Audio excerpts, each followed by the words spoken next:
C++ loop control statements.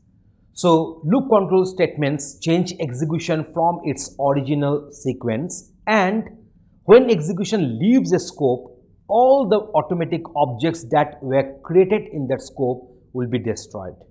And here is a list of loop control statements are there. The first one is a break statement, which can be used in a loop and also is with the switch statements.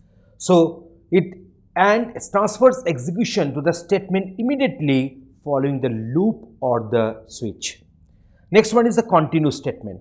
Causes the loop to skip the remainder part of its body and immediately retest its condition prior going to reiteration.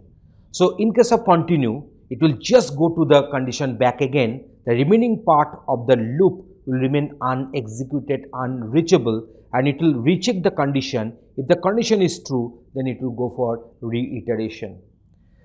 Last one is the go to statement. Transfers control to the labeled statement, though it is not advised to use go to statement in your program. We always programmers try to avoid unconditional go to statements.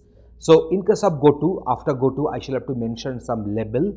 That label has to be mentioned with against one of the instructions in the code, and then the control will be going to the respective labeled to the respective level of the program. So that is our go to statement.